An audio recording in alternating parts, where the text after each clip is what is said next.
آج جس سوال کا ہم نے انتخاب کیا ہے یہ بھی ان سوالات میں سے ایک ہے جو کہ سب سے زیادہ پوچھے جانے والے سوالات ہیں۔ تو آتے ہیں آپ کے سوال کی طرف۔ لکھتے ہیں، میرا آپ سے سوال یہ ہے کہ سورہ الاعراف کی آیت نمبر 179 میں اللہ پاک نے فرمایا ہے کہ ہم نے جنوں اور انسانوں کی اکثریت کو پیدا ہی جہنم کے لیے کیا ہے۔ اب جب جنوں اور انسانوں کی اکثریت کو اللہ نے پیدا ہی جہنم کے لیے کیا ہے تو پھر سوال یہ پیدا ہوتا ہے کہ جس کو پیدا ہی جہنم کے لیے کیا گیا وہ چاہے کتنے ہی نیک اعمال کیوں نہ کر لے وہ کیسے جنت میں جا سکتا ہے؟ مثال کے طور پر اگر مجھے پیدا ہی جہنم کے لیے کیا گیا ہے تو میں چاہے ساری زندگی نیک اعمال کرتا رہوں تو عین ممکن ہے میری موت اس حالت میں ہو کہ میں جاؤں ہی جہنم میں، کیونکہ مجھے اللہ نے پیدا ہی جہنم کے لیے کیا۔ تو ایسے میں میرے تمام کے تمام اعمال تو ضائع ہو گئے، اور کیا یہ ظلم عظیم نہیں ہے؟ اس کا مطلب تو یہ ہے کہ اللہ جو ہے وہ ظالم ہے۔ اور پھر کیا بہتر نہیں کہ بندہ کم از کم دنیا میں تو موج مستی کر لے۔ آج جو موقع ملا ہے، جو وقت ملا ہے، جو اختیار ملا ہے، آزادی ملی ہے، بندہ اس کا فائدہ اٹھا لے تاکہ بعد میں یہ پچھتاوا تو نہ ہو کہ کاش ہم دنیا میں ہی کچھ موج مستی کر لیتے، جو وقت ملا تھا اس کا فائدہ اٹھا لیتے اور اپنی مرضی کے مطابق زندگی گزار لیتے۔ یہ بات سمجھ نہیں آ رہی، پلیز اس پر تفصیل کے ساتھ بات کریں، بات ہماری سمجھ میں آ جائے۔ جی میرے پیارے بھائی جو بھی ہیں جنہوں نے یہ سوال ارسال کیا ہے، اور آپ کے علاوہ وہ تمام کے تمام افراد جنہوں نے بھی یہ سوال یا اس سے ملتا جلتا سوال جو ہے وہ ارسال کیا ہے، ان تمام کے تمام افراد کو سب سے پہلے تو میں دو ٹوک یہ بات کہوں گا کہ قرآن میں ایسی کوئی بات نہیں ہے، ٹھیک ہے جی؟ قرآن میں ایسا کچھ بھی نہیں لکھا ہوا کہ اللہ نے یہ کہا ہو کہ اللہ نے ان جنوں اور انسانوں کی اکثریت کو پیدا ہی جہنم کے لیے کیا ہے، ٹھیک ہے جی؟ ابھی ہم آگے بڑھیں گے تو اس کے اوپر تفصیل کے ساتھ بات ہوگی اور حقیقت کیا ہے وہ کھل کر آپ کے سامنے آ جائے گی۔ اور اس کے علاوہ آج تک آپ ایسا کیوں کہتے چلے آ رہے ہیں، کہہ رہے ہیں، یہ بھی کھل کر واضح ہو جائے گا۔ لیکن یہاں وہ تمام کے تمام وہ لوگ جن کا دعویٰ یہ ہے یا جو یہ کہتے ہیں کہ اللہ نے اس قرآن میں کہا ہے، کہ اللہ نے جنوں اور انسانوں کی اکثریت کو پیدا ہی جہنم کے لیے کیا ہے، تو ان تمام کے تمام لوگوں کو احمد عیسیٰ کا چیلنج ہے کہ وہ اپنی اس بات کو اس قرآن سے ثابت کر دیں، وہ ثابت کریں کہ قرآن میں ایسا لکھا ہوا ہے، اس قرآن میں ایسا لکھا ہوا ہے۔ پہلی بات۔ دوسری بات، دیکھیں جو آپ کہہ رہے ہیں، جو آپ دعویٰ کر رہے ہیں، یہ بات صدیوں سے نسل در نسل چلی آ رہی ہے کہ اللہ نے قرآن میں کہا ہے کہ اللہ نے جنوں اور انسانوں کی اکثریت کو پیدا ہی جہنم کے لیے کیا۔ یہ بات آپ نسل در نسل سنتے چلے آ رہے ہیں، یہ بات تواتر کے ساتھ چلی آ رہی ہے، آپ کی تمام تر تفاسیر میں یہی لکھا ہوا ہے، آپ کے تمام تر تراجم کے نام پر جو جسے آپ قرآن کہتے ہیں، اور قرآن وہ تراجم ہیں، ان تراجم کے اندر بھی یہی بات لکھی ہوئی ہے۔ آپ کے تمام جن کو آپ علماء کہتے ہیں، علماء تو نہیں، جہالہ ہیں یعنی ملاٹے، تمام کے تمام ملاٹے بھی یہی کہتے ہیں کہ اللہ نے اس قرآن میں کہا ہے کہ اللہ نے جنوں اور انسانوں کی اکثریت کو پیدا ہی جہنم کے لیے کیا ہے۔ اس کے باوجود احمد عیسیٰ یہ چیلنج کرتا ہے کہ دنیا کی کوئی طاقت حاذا القرآن سے اپنی اس بات کو سچا ثابت کر دے، کوئی ثابت کر دے کہ یہ بات قرآن میں لکھی ہوئی ہے، تو جو انعام کہیں گے احمد عیسیٰ آپ کو دینے کے لیے تیار ہے۔ احمد عیسیٰ آپ کو $100 ارب دینے کے لیے تیار ہے بطور انعام، یا پھر جو سزا کہیں گے احمد عیسیٰ بھگتنے کو تیار ہے، یا پھر نہ صرف احمد عیسیٰ $100 ارب دینے کو آپ کو تیار ہے، بلکہ جو سزا کہیں گے وہ بھگتنے کو تیار ہے، یہاں تک کہ منہ مانگا انعام دینے کو تیار ہے، اور ساتھ میں سزا بھگتنے کے لیے بھی تیار ہے، جو سزا آپ تجویز کریں، جو کہ آپ نے تجویز کی ہوئی ہے، ٹھیک ہے جی؟ دنیا کی کوئی طاقت اس بات کو قرآن سے ثابت نہیں کر سکتی۔ جان لیں، یہ جو آج تک کہا جاتا رہا اور کہا جا رہا ہے جو کچھ تفاسیر میں موجود ہے، جو کچھ تراجم کے نام پر شیاطین کے کلام میں موجود ہے، جو کچھ بھی یہ ملاٹے کہہ رہے ہیں، یہ رب العالمین کے اوپر بہتان عظیم ہے، افطراء عظیم ہے۔ اس قرآن میں ایسا کچھ نہیں لکھا ہوا۔ پہلی بات تو ہو گئی ہے۔ اب آئیں دوسری بات کی طرف۔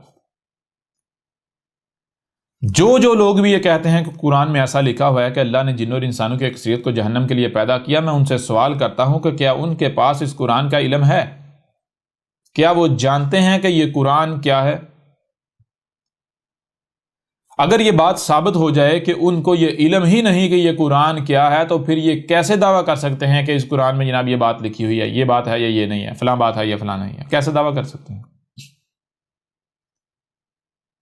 پھر ان سے بڑا کوئی مکار، کوئی فاسق، کوئی فاجر، کوئی مجرم ہو سکتا ہے؟ کوئی ذلیل ترین شخص ہو سکتا ہے؟ یہاں یہ بھی آپ کے اوپر واضح ہو جائے گا کہ پھر وہ کون لوگ ہیں جن کے بارے میں اسی قرآن میں کہا گیا کہ یہ قرآن کو بدلنے والے ہیں، یہ اللہ کی بات کو بدلنے والے ہیں، یہ حق کو بدلنے والے ہیں، یہ حق کے ساتھ باطل کو ملانے والے ہیں، یہ حق میں باطل کی آمیزش کرنے والے ہیں۔ ٹھیک ہے جی، یہ بھی آپ کے اوپر کھل کر واضح ہو جائے گا۔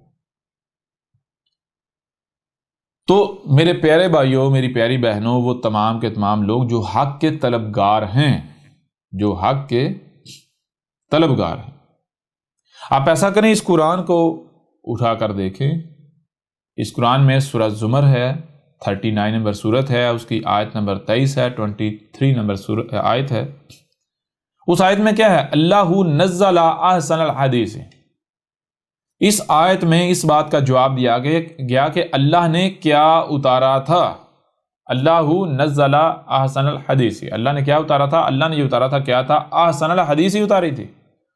اور احسن الحدیث کیا ہے، یہاں تفصیل میں نہیں جائیں گے کیونکہ اس کے اوپر تفاصیل کے ساتھ بات ہو چکی، باقی نشستیں سنیں، ان میں آپ کے اوپر بالکل کھل کر واضح ہو جائے گا۔ مختصراً آپ کے اوپر یہ بات واضح کرتے ہیں کہ اللہ نے کیا اتارا تھا؟ اللہ نے اتارا تھا جب قرآن کو اتارا تب سے لے کر الساعۃ کے قیام تک کے دوران جو کچھ بھی ہونا ہے اس سب کے سب کا ذکر اتارا، وہ سب کا سب ہے۔ ٹھیک ہے جی، اس قرآن میں قرآن سے نزول سے لے کر الساعۃ کے قیام تک کی تاریخ اتاری تھی اللہ نے۔ پہلی بات تو یہ ہو گئی۔ دوسری بات کیا ہے؟ دوسری بات یہ ہے کہ یہ قرآن کیا ہے، اسی آیت میں ایک واضح کر دیا کہ متشابہن، اللہ نے کیا اتارا؟ اللہ نے جو اتارا تھا وہ کیا تھا؟ متشابہن۔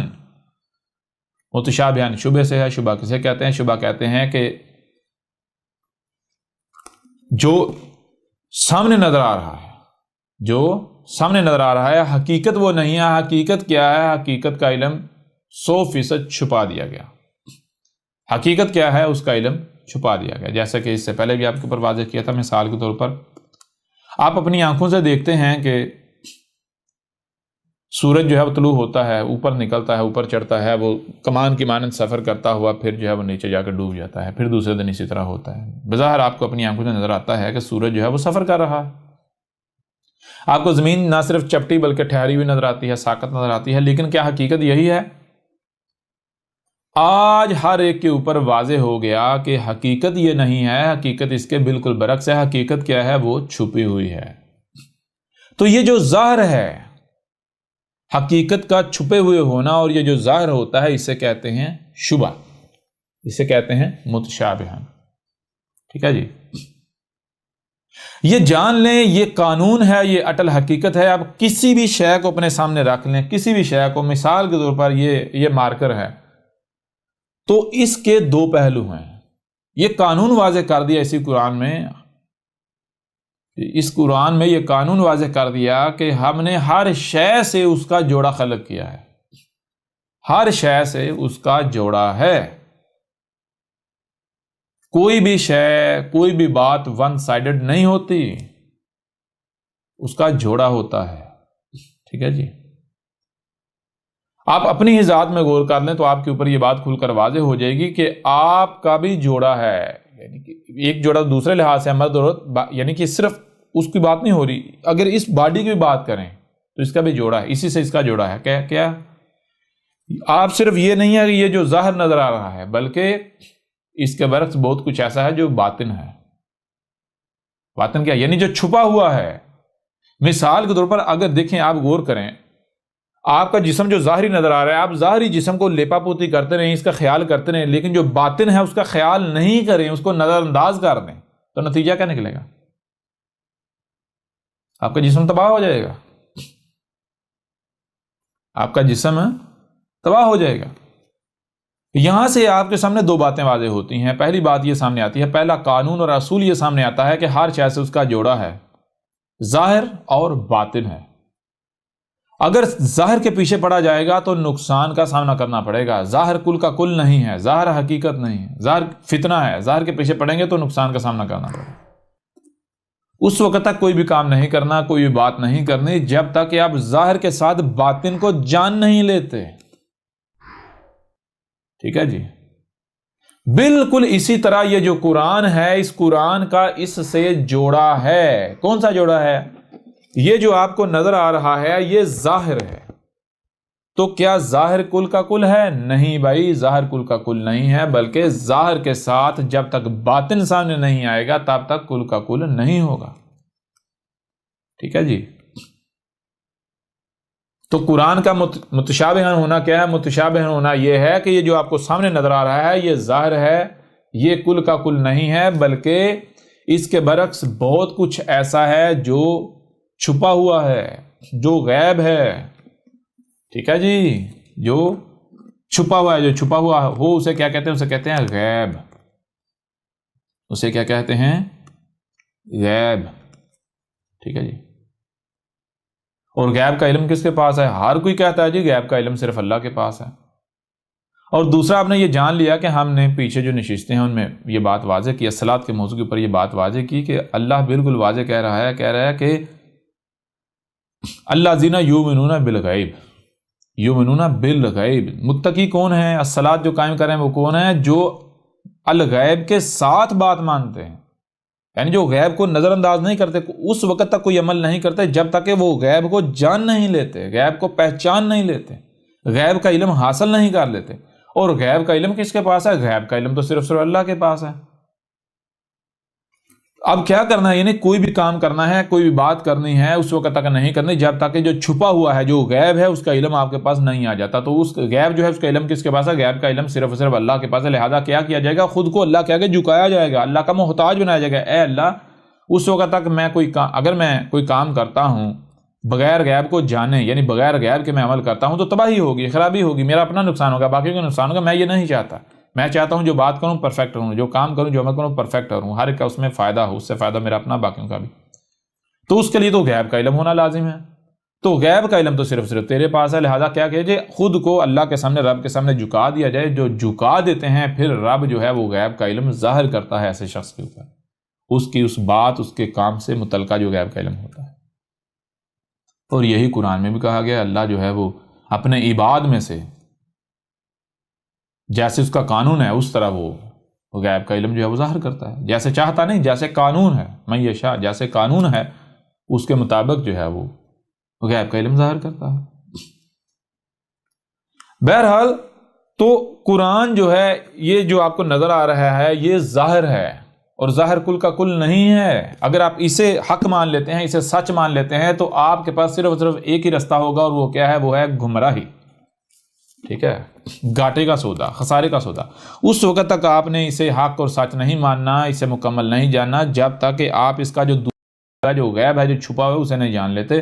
اور جو چھپا ہوا ہے، جو غیب ہے، اس کا علم کس کے پاس ہے؟ اس کا علم اللہ کے پاس ہے۔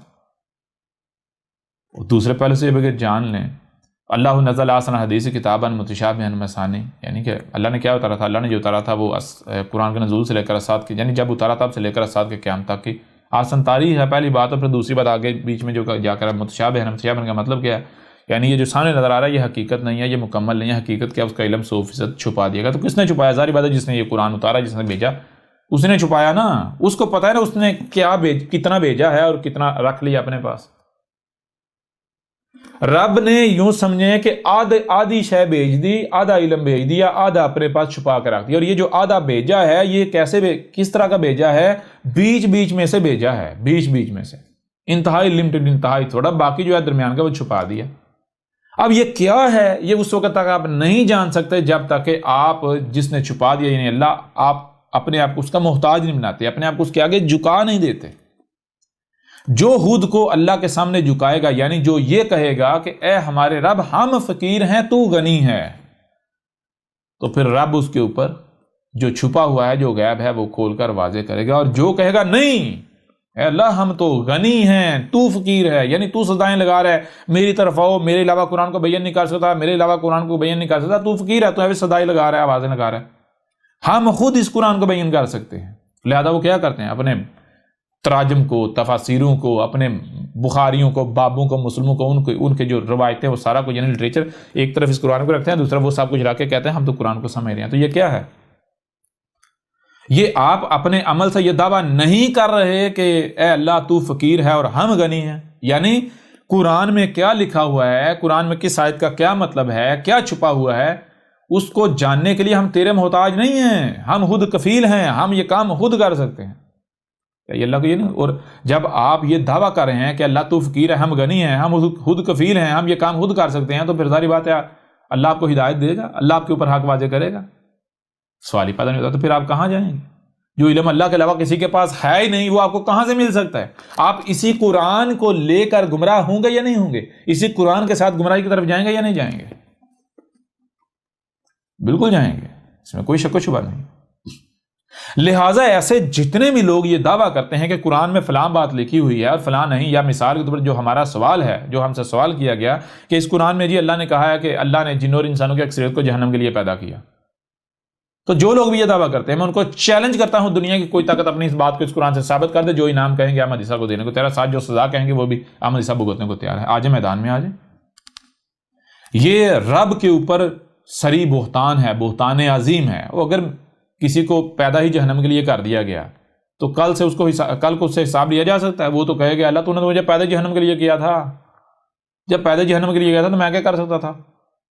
آج حساب کس بات کا؟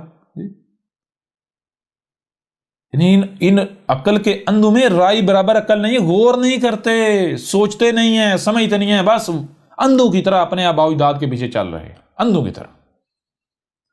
کی طرح اپنے آباء و اجداد کے پیچھے چل رہے ہیں۔ ٹھیک ہے جی، یہ قرآن کیا ہے؟ یہ قرآن متشابہن ہے، اور اس کو اللہ کے علاوہ کوئی دوسرا بیان نہیں کر سکتا، اور اللہ بیان کرتا ہے جیسے اس کا قانون ہے۔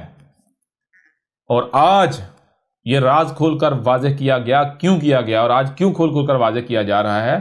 یہ تم لوگوں کے اوپر حجت کی جا رہی ہے، کیونکہ اب برداشت ختم ہو گئی۔ تم لوگوں نے یہ جو قرآن کے ساتھ جرم کیا، کھلواڑ کیا، جو قرآن کو بدلا، جو حق کو کے ساتھ جرائم کیے، ٹھیک ہے، اب برداشت ختم ہو گئی ہماری، اب برداشت کی حد آ گئی۔ اب اس سے پہلے کہ تمہیں عذاب دیا جائے، تمہارے اس کیے کی سزا دی جائے، تمہیں متنبہ کیا جا رہا ہے، تمہیں کھول کر متنبہ کیا جا رہا ہے، تاکہ کل کو تم یہ نہ کہہ سکو کہ ہمیں متنبہ کیا گیا ہوتا تو ہم مان جاتے۔ لہذا سزا دینے سے پہلے ہمیں کم از کم ایک بار متنبہ تو کر لیتا، عذاب سے پہلے ایک بار ہمیں متنبہ تو کر دیتا، ہم مان جاتے اور عذاب سے بچ جاتے۔ لہذا قصور تیرا، تو نے متنبہ نہ کیا، بغیر متنبہ کیا عذاب دے دیا، تم کل کو یہ بہانہ نہ بنا سکو، اس وجہ سے ہم تمہارے اوپر یہ کھول کر آج واضح کر رہے ہیں۔ کیوں؟ کیونکہ تمہیں ہم سزا دینے جا رہے ہیں تمہارے ان جرائم کی، تمہارے سر کے اوپر یہ سزا کھڑی ہوئی ہے۔ اب آئیں اس قرآن کی طرف۔ اس قرآن میں جس صورت کی آیت کو بنیاد بنا کر، یا جس آیت کو بنیاد بنا کر آج تک یہ دعویٰ کیا جاتا رہا، اس کی حقیقت کیا ہے؟ آپ اپنے سامنے کھول سکتے ہیں، سورہ الاعراف 7 نمبر سورت ہے، اس کی آیت جو ہے وہ ہے 179، 179۔ اس آیت میں بظاہر کیا لکھا ہوا ہے؟ گور کی بظاہر یہ لکھا ہے وَلَقَدْ زَرَعْنَا لِجَهَنَّمَ كَثِيرًا مِنَ الْجِنِّ وَالْإِنسِ لَهُمْ قُلُوبٌ لَا يَفْقَهُونَ بِهَا وَلَهُمْ عَيُونٌ لَا يُبْصِرُونَ بِهَا وَلَهُمْ آذَانٌ لَا يَسْمَعُونَ بِهَا أُولَئِكَ كَالْأَنْعَامِ بَلْ هُمْ أَضَلُّ اولئک هم الغافلون۔ اچھا، اس مزے کی بات یہ ہے کہ یہ آیت شروع کہاں سے ہو رہی ہے؟ یہ آیت شروع ہو رہی ہے وَلَقَدْ سے، یہ آیت یہاں سے شروع نہیں ہو رہی کہ ذرانا لجہنم کثیرا من الجن والانس سے، یہاں سے آیت شروع نہیں ہو رہی کہ ہم نے ذرا کیا ہے جنوں انس کی اکثریت کو، یہ نہیں کہا گیا۔ بات شروع ہو رہی ہے وَلَقَدْ سے، وَلَقَدْ، وا اور لاقد، اور کیا؟ یعنی سب سے پہلے تو یہ بات ہے کہ قرآن کا اسلوب کیا ہے، قرآن کا معاملہ ہے، قرآن جو ہے یہ احسن حدیث ہے، قرآن تاریخ ہے، قرآن اللہ کا کلام ہے۔ اللہ کلام کیسے کرتا ہے؟ جیسے اس کا قانون ہے۔ یعنی پہلے یہ آپ کو واضح کیا تھا کہ یہ جو قرآن ہے، یہ دیکھیں یہ قرآن کیا، جسے آپ کہتے ہیں اللہ کا کلام۔ اللہ کا کلام کا مطلب کیا؟ کلام کسے کہتے ہیں؟ کلام کہتے ہیں مکالمے کو، گفتگو کرنے کو، بات کرنے کو۔ تو اللہ کا کلام کن کے ساتھ ہے؟ ہر کوئی مانتا ہے یہ اللہ کا کلام انسانوں کے ساتھ ہے۔ یہ قرآن کیا ہے؟ یہ قرآن اللہ کے انسانوں کے ساتھ کلام کی تاریخ ہے۔ جو اللہ انسانوں کے ساتھ کلام کر رہا ہے اس کا ذکر اس قرآن میں کر دیا گیا۔ تو اللہ کیسے کلام کرتا ہے؟ پہلے انسان اپنی بات رکھتا ہے، انسان ایک بات کر رہا ہوتا ہے جو کہ غلط ہوتی ہے۔ جب انسان غلط بات کر رہا ہوتا ہے، بکواس کر رہا ہوتا ہے، جاہلانہ بات کر رہا ہوتا ہے اور اس کے اوپر ڈٹا ہوا ہوتا ہے، ضد کر رہا ہوتا ہے، تو تب اللہ کیا کرتا ہے؟ اللہ اس کی بات کو ریجیکٹ کرتا ہے اور اپنی بات سامنے رکھتا ہے۔ ٹھیک ہے جی؟ تو سب سے پہلے تو یہ جاننا ہوگا کہ انسان کیا کہتے ہیں، انسان کیا کہتے ہیں یا انسان کیا کہہ رہے ہیں۔ تو آج ہم جان رہے ہیں، دیکھ رہے ہیں پوری دنیا میں خود کو مسلمان کہلوانے والے، ہر مسلمان کہلوانے والا یہی کہہ رہا ہے کہ بھائی اللہ نے جنوں اور انسانوں کی اکثریت کو پیدا ہی جہنم کے لیے کیا ہے۔ یہ کون کہہ رہا ہے؟ یہ انسان کہہ رہے ہیں یا پھر اللہ کہہ رہا ہے؟ اگر تو کوئی یہ کہتا ہے کہ یہ اللہ کہہ رہا ہے تو اسے ثابت کرنا ہوگا کہ کس طرح اللہ کہہ رہا ہے، وہ میدان میں ہے، ثابت کرے اسے، اللہ کی بات ثابت کرے۔ لیکن جب ہم دیکھیں تو یہ تو انسان کہہ رہے ہیں، انسان اللہ سے منسوب کر رہے ہیں یہ بکواس۔ انسان کہہ رہے ہیں جی اللہ نے ایسا کہا ہے، ہم نے جنوں اور انسانوں کی اکثریت کو جہنم کے لیے پیدا کیا ہے، ہم نے جنوں اور انسانوں کی اکثریت کو پیدا ہی جہنم کے لیے۔ کون کہہ رہا ہے؟ یہ انسان کہہ رہا ہے۔ انسان اللہ کے اوپر بہتان باندھ رہا ہے۔ اور اسی قرآن میں کہا ہے کہ اے عقل کے اندھو، اس وقت تک کوئی بھی بات نہ کرو جب تک کہ تمہارے پاس کسی بھی شے یا بات کے بارے میں مکمل علم نہیں آ جاتا۔ کیوں؟ کیونکہ جب تم بغیر علم کے، بغیر مکمل علم کے، بغیر علم و حکمہ کے بات کرو گے تو تم اللہ کے اوپر بہتان عظیم باندھو گے۔ کوئی بھی ایسی بات جو تم اللہ اور اس کے رسولوں کی طرف کرتے ہو، ان سے منسوب کرتے ہو، تو سب سے پہلے اس کے بارے میں مکمل علم حاصل کر لو۔ کہیں ایسا نہ ہو کہ تم جو بات ان سے منسوب کر رہے ہو وہ ان کے اوپر، اللہ اور اس کے رسولوں کے اوپر افتراء عظیم ہو، بہتان عظیم ہو۔ تو جو لوگ بھی یہ دعویٰ کر رہے ہیں، جو لوگ بھی یہ کہہ رہے ہیں اللہ نے جنوں اور انسانوں کی اکثریت کو پیدا ہی جہنم کے لیے، کیا انہوں نے تحقیق کر لی؟ کیا وہ مکمل تحقیق کے بعد یہ کہہ رہے ہیں، یا پھر وہ دن رات اللہ کے اوپر یہ تھوپ رہے ہیں، منسوب کر رہے ہیں؟ تو چیز یہ ہے کہ آج تک انسان یہ کہتے آئے کہ اللہ نے جنوں اور انسانوں کی اکثریت کو پیدا ہی جہنم کے لیے کیا ہے، یہ اللہ نے نہیں کہا، یہ انسان کہہ رہے ہیں، یہ انسان کہہ رہے ہیں، انسان اللہ کے اوپر بہتان باندھ رہے ہیں۔ اب آج اللہ آیا ہے، یہ آج تمہارے سامنے جو بیٹھا ہوا ہے یہ اللہ کی زبان ہے، یہ تمہارے رب کی زبان ہے، تمہارا رب تم سے کلام کر رہا ہے، میں تمہارا رب تم سے کلام کر رہا ہوں۔ یہ جو تمہارے سامنے بیٹھا ہوا ہے یہ ہمارا بھیجا ہوا ہے، یہ ہمارا رسول ہے۔ آج ہم تمہارے برعکس تمہارا جو ہے وہ رد کرتے ہوئے، تمہیں غلط ثابت کرتے ہوئے ہم اپنی بات تمہارے سامنے رکھنے لگے ہیں۔ وہ کیا ہے؟ بات کہاں سے شروع ہو رہی ہے؟ واہ اور، یعنی ایک تو تم کہہ رہے ہو نا، تم کہہ رہے ہو اللہ نے جنوں اور انسانوں کی اکثریت کو پیدا جہنم کے لیے، تم کہہ رہے ہو اور کیا کرو؟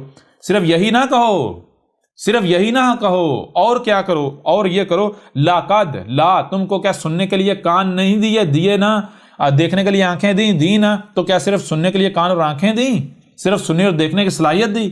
کیا جو ان کانوں سے سنائی دیتا ہے، جو آنکھوں سے دکھائی دیتا ہے، اسے سمجھنے کی صلاحیت دی یا نہیں دی؟ صلاحیت دی نہیں دی؟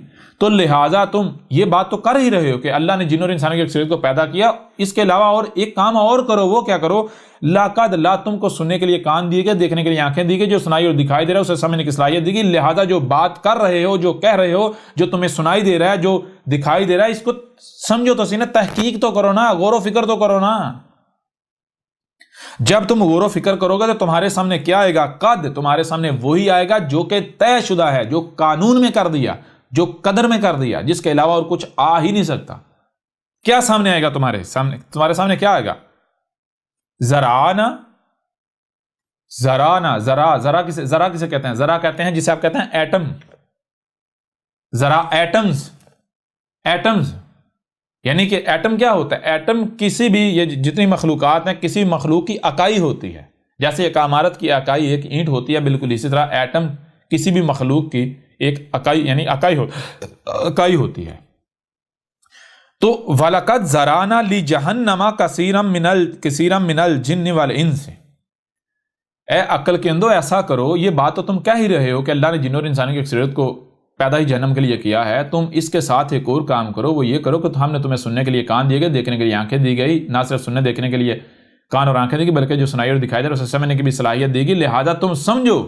جب تم سمجھو گے تمہارے سامنے وہی آئے گا جو کہ قدر میں کر دیا، جو طے شدہ ہے. تو پھر دیکھو کیا یہی تمہارے سامنے آتا ہے جو بات تم کہہ رہے ہو، یا پھر اس کے برعکس کچھ اور آتا ہے؟ یا پھر یہ آتا ہے زرانا، تمہارے سامنے یہ آئے گا کہ زرانا. جب تم تحقیق کرو گے تو تمہارے سامنے یہ آئے گا اللہ نہیں، ہم کر رہے ہیں. ہم کون؟ انسان کر رہا ہے، تم کر رہے ہو. جب تم تحقیق کرو گے تو یہ نہیں آئے گا کہ اللہ نے جن اور انسانوں کو یعنی جن و انس کی اکثریت کو جہنم کے لیے پیدا کیا، بلکہ تمہارے سامنے آئے گا زرانا، ہم ذرات کر رہے ہیں، ہم ذرے کر رہے ہیں. ہم ذرات کی اکثریت کو جہنم کے لیے کر رہے ہیں. کون کر رہے ہیں؟ جب تم تحقیق کرو گے تمہارے سامنے آئے گا ہم کر رہے ہیں. ہم کون؟ تم خود. جیسے مثال کے طور پر ایک کوئی کام ہے وہ آپ بگاڑ دیتے، کوئی شے بگاڑ دیتے ہیں. آپ بگاڑنے کے بعد کسی دوسرے پر الزام لگا دیتے ہیں. آپ کہتے ہیں نہیں یہ کام اس نے کیا ہے، یہ کام فلاں نے کیا ہے.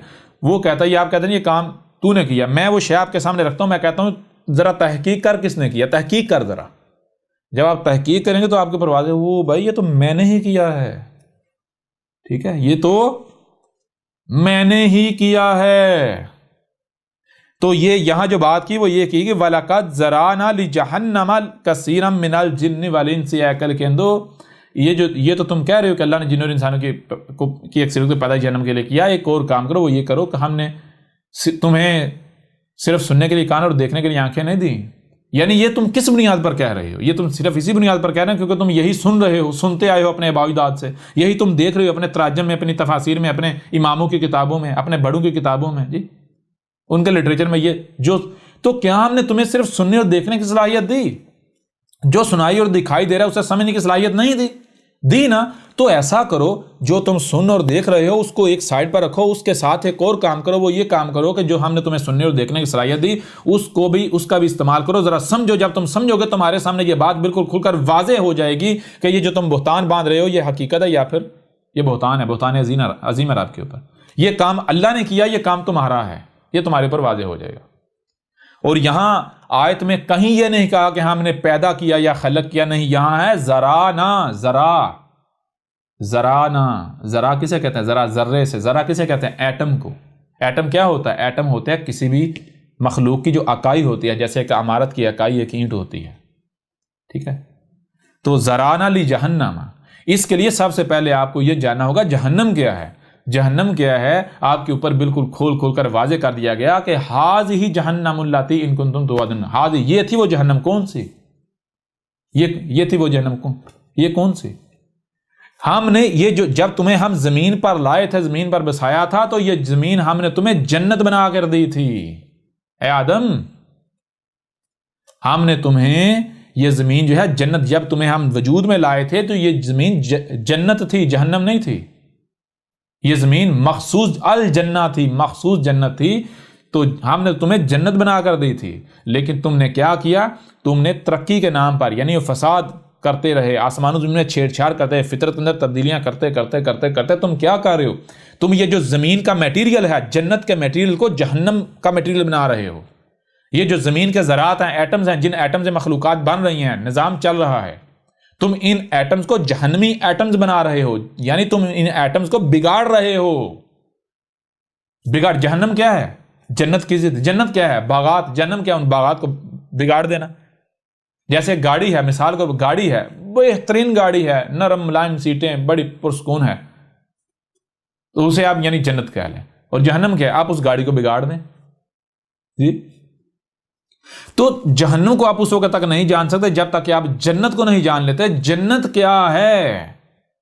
اور بھائی جب ہم تمہیں اس زمین پر لائے تھے تو جان لو یہ زمین الجنہ تھی، مخصوص جنت. یہ زمین جو ہے باغات، پھل پھول اور آبشاروں سے، چشموں سے انتہائی حسین خوبصورت یہ جنت تھی. اس میں رائی برابر بھی نہ کوئی خامی تھی نہ کوئی خرابی تھی، نہ کوئی چیخنے والا داڑنے والا جانور تھا، جاندار تھا، ایسا کچھ بھی نہیں تھا. نہ کوئی بالکل ہی معصوم شریف سا تھا. سب کچھ بیلنس تھا، متوازن تھا. لیکن پھر جب ہم تمہیں لے کر آئے تو تم لوگوں نے کیا کیا؟ تم نے اپنے آپ کو انسان بنایا اور اس کے بعد تم نے کیا کیا؟ تم نے پنگے لینا شروع کر دیے، چھیڑ چھاڑ کرنا شروع کر دی. تم ہمارے شریک بن گئے. تم نیچر کے، فطرت کے شریک بن گئے. تم نے نیچر کے اندر فطرت میں مداخلت کرنا شروع کر دی. مداخلت کرتے ہوئے آگے بڑھتے اس سے پہلے ہم جیسے آج جس طرح آج تم آہستہ آہستہ اسٹیپ بائی اسٹیپ آگے بڑھتے مرحلہ آگے بڑھتے آج اس مقام پر پہنچے جسے تم ترقی یافتہ دور کہہ رہے ہو، بالکل اسی طرح تم سے قبل بھی تمہارے آباء و اجداد بھی 6 بار اس مقام پر پہنچے تھے. لیکن اس کے بعد نتیجہ کیا نکلا تھا؟ وہ صفاصتیں مٹ گئے تھے. بالکل وہی آج تمہارے ساتھ ہونے جا رہا ہے. لیکن بات یہ ہے کہ جب ہم تمہیں زمین پر لائے، یہ زمین الجنت تھی، تو تم لوگوں نے کیا کیا؟ تم لوگوں نے بگاڑ پیدا کرنا شروع کر دیا، فساد، خرابیاں، نیچر کے ساتھ پنگے لیتے بگاڑ کرتے 2-3-4 لاکھ سال کے اندر تم لوگوں نے اس زمین کو جہنم بنا دیا. ہاذہ جہنم اللاتی ان کنتم توعدون. یہ زمین ایسی تھی کہ یہ جنت تھی. اس میں نہ ہی گرمی ایکسٹریم تھی نہ ہی سردی ایکسٹریم تھی. ٹھیک ہے؟ اس میں نہ ہی گرمی ایکسٹریم تھی نہ ہی سردی ایکسٹریم تھی، بالکل درمیانہ موسم تھا. اس میں ہر شے اپنے مقام پر تھی. بیماری کا کوئی تصور نہیں تھا، خامی کا کوئی خرابی کا تصور تک نہیں تھا. کوئی درندے نہیں تھے، کوئی سانپ نہیں تھے، بچھو نہیں تھے، مکھیاں نہیں تھے، گند نہیں تھا. تو یہ تم نے اس زمین کو جہنم بنا دیا. یہ تم جنت سے جہنم کا سفر کر رہے ہو جسے تم ترقی کا نام دیتے ہو. ٹھیک ہے؟ تو لہذا یہ کہا گیا وَلَقَدْ ذَرَانَا لِجَهَنَّمَ كَثِيرًا مِنَ الْجِنِّ وَالْإِنسِ. اے عقل کے اندھو، یہ بات تو تم کہہ ہی رہے ہو کہ اللہ نے جن اور انسانوں کی اکثریت کو پیدا ہی جہنم کے لیے کیا ہے. یہ تو بات تم کہہ رہے ہو، کس بنیاد پر کہہ رہے ہو؟ صرف اسی بنیاد پر کہنا ہے جو تم نے سنا وہی کہہ رہے ہو نا، جو دیکھا وہی کہہ رہے ہو نا. تو کیا ہم نے تمہیں صرف سننے اور دیکھنے کی صلاحیت دی؟ جو سنائی اور دکھائی دے رہا ہے اسے سمجھنے کی صلاحیت نہیں دی؟ جب یہ صلاحیتیں دی تو پھر تم غور کیوں نہیں کرتے؟ جب تم غور کرو گے تمہارے سامنے وہی آئے گا جو کیا ہے، قد کیا ہے، جو کہ طے شدہ ہے، جس کے علاوہ اور کوئی سامنے آ ہی نہیں سکتا. جب تم تحقیق کرو گے تو تمہارے اوپر واضح ہو جائے گا کہ یہ جرم ہے، اور یہ جرم اللہ نے نہیں، ہم نے کیا ہے. ٹھیک ہے؟ ذرانا، ہم نے جو ذرے ہیں ان کو کیا کریں؟ ہم ذرات بنا رہے ہیں لی جہنم، جہنم کے لیے بنا رہے ہیں. رب ذرات کیسے بناتا ہے؟ ذرہ کیسے وجود میں آتا ہے؟ ذرہ کسے کہتے ہیں؟ ایٹم کو. ایٹم کس سے وجود میں آتا ہے؟ سب ایٹامک پارٹیکل سے. سب ایٹامک جب نیچر، کائنات سب ایٹامک پارٹیکل کو جوڑ کر ایٹم بناتی ہے، ذرہ بناتی ہے، تو وہ پرفیکٹ ذرہ ہوتا ہے. پرفیکٹ ذرہ، جنتی ذرہ. جب نیچر، یہ کائنات سب ایٹامک پارٹیکلز کو جوڑ کر جب ایٹمز بناتی ہے، ان ایٹم سے جو بھی مخلوق بنتی ہے، وہ ایٹم کیا ہوتا ہے؟ کسی مخلوق کی اکائی. تو وہ جو ایٹم یعنی اکائیاں جڑ کر کوئی بھی شکل اختیار کرتی ہیں، کوئی درخت بنتا ہے، کوئی جاندار بنتا ہے، کچھ بھی بنتا ہے، تو وہ ہر لحاظ سے پرفیکٹ ہوتا ہے. وہ جنت کا ایٹم ہوتا ہے، جنت کا ذرہ ہوتا ہے. لیکن اے انسانوں، تم نے کیا کیا؟ تم نے کیا کیا؟ تم نے یہ کیا کہ جو سب اٹامک پارٹیکلز ہیں ان کے اندر خرابیاں کرنا شروع کر دی، چھیڑ چھاڑ کرنا شروع کر دی. اب جب وہ سب اٹامک پارٹیکلز مل کر ان سے ایٹمز بنیں گے تو نتیجہ کیا نکلے گا؟ غیر متوازن. جب تم جو سب اٹامک پارٹیکلز ہیں ان کا توازن بگاڑ دو گے، ان غیر متوازن سب اٹامک پارٹیکل سے جو ایٹمز بنیں گے وہ پرفیکٹ ایٹم بنیں گے، وہ پرفیکٹ ذرے بنیں گے، یا پھر وہ غیر متوازن بنیں گے. جب غیر متوازن ذرے بنیں گے تو غیر متوازن ذرات سے جو مخلوق بنے گی، اکائیاں جڑ کر جو عمارت بنے گی، جو مخلوق بنے گی، کیا وہ پرفیکٹ ہوگی؟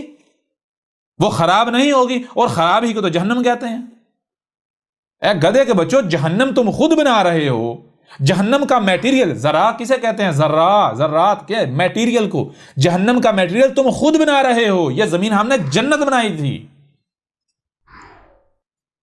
یہ ملاٹو کی عقل میں آنے والی بات نہیں ہے، یہ وہی لوگ سمجھ سکتے ہیں جو خود کو پڑھے لکھے کہلواتے ہیں، جن کے پاس فزکس کا علم ہے، جن کے پاس کیمسٹری کا علم ہے، جن کے پاس میتھمیٹکس کا علم ہے، وہ جانتے ہیں کہ یہ احمد عیسیٰ کی ایک ایک بات حق ہے.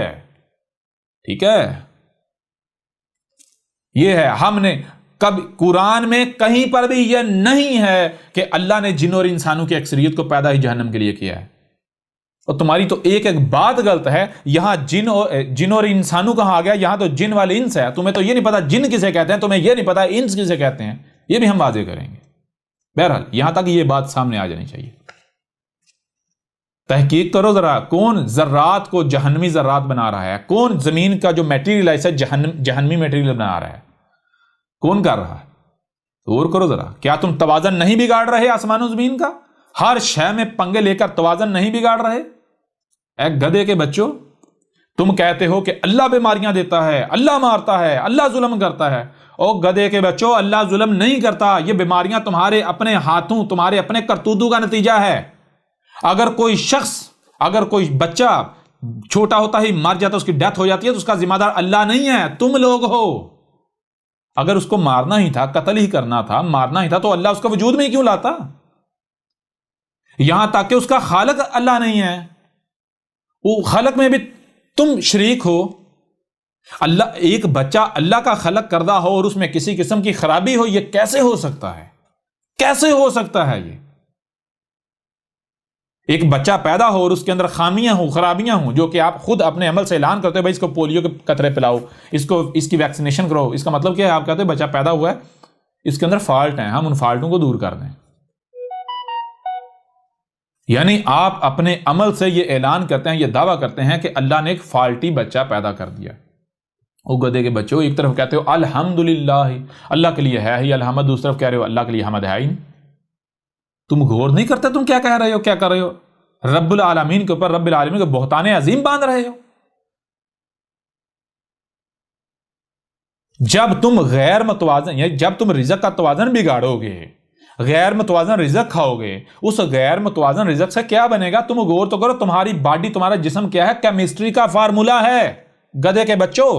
کیمسٹری کا فارمولا ہے. جب تم جو کیمسٹری کا فارمولا ہے اس میں جو عناصر درکار ہیں، جو عناصر کا معیار ہے، جو عناصر کی مقدار ہے، جب ان کے بگاڑ پیدا کرو گے، ایک تو عناصر بگڑے ہوئے ہوں گے، دوسرا ان کا معیار پرفیکٹ نہیں ہوگا، اس میں بگاڑ پیدا کرو گے، ان کی مقدار میں پیدا کرو گے، بگاڑ پیدا کرو گے، نتیجہ کیا نکلے گا؟ ان غیر متوازن عناصر سے جو مخلوق وجود میں آئے گی، وضع ہوگی، کیا وہ متوازن ہوگی یا وہ عیب دار ہوگی یا عیوب دار ہوگی؟ احمد عیسیٰ چیلنج کرتا ہے پوری دنیا میں جتنی بیماریاں ہیں، جتنے بچے ہینڈی کیپ پیدا ہو رہے ہیں، یا جو بھی خرابیاں ہیں، احمد عیسیٰ چیلنج کرتا ہے کہ احمد عیسیٰ اس دنیا کو اس سے پاک کر کے دکھا دیتا ہے انتہائی لمیٹڈ مدت کے اندر. یا چھوڑو، جو احمد عیسیٰ کہتا ہے وہ کرو. اگر دنیا سے بیماریوں کا نام و نشان نہ مٹ گیا تب کہنا. قتل و غارت کا، جنگ و جدل کا، یہ جو رزق کی قلت ہے، کمی ہے، ہر چیز، یعنی یہ جو آپ کہتے ہیں رزق کم ہے، لوگ بھوکے مر رہے ہیں، قتل و غارت ہو رہی ہے، سیلاب آ رہے ہیں، آندھیاں آ رہی ہیں، طوفان آ رہے ہیں، یہ کیا ہے سارا؟ غصہ، حسد، بغض، یہ سب کا سب کیا ہے؟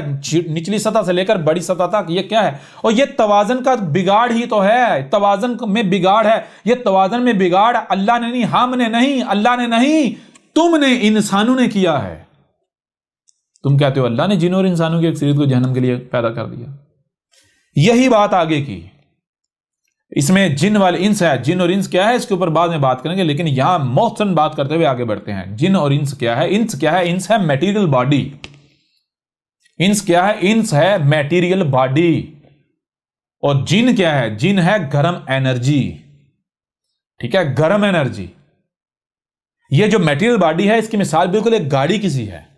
ایک گاڑی کیا؟ گاڑی کا روبوٹ ہوتا ہے. اصل چیز ہوتی ہے اس کے اندر بیٹھا ہوا ڈرائیور. جیسا ڈرائیور ہوگا گاڑی ویسے حرکتیں کرے گی، ویسے عمال کرے گی. جیسے کرین ہے، ایک مشین ہے، کا آپریٹر جیسے چاہے اسے آپریٹ کرے. اگر ایک مشین جو ہے وہ خرابیاں کر رہی ہے، توڑ پھوڑ کر رہی ہے، تو وہ مشین کا قصور نہیں ہے، اصل میں قصور اس آپریٹر کا جو اسے آپریٹ کر رہا ہے، جو ڈرائیو کر رہا ہے اسے. تو انس کیا ہے؟ انس یہ جو میٹیریل باڈی ہے اسے کہتے ہیں. اس کو کھول کر واضح کریں گے ڈیٹیل کے ساتھ بعد میں بورڈ کے اوپر اپنے موضوع کے تحت. جن کیا ہے؟ جن کیا ہے؟ گرم انرجی.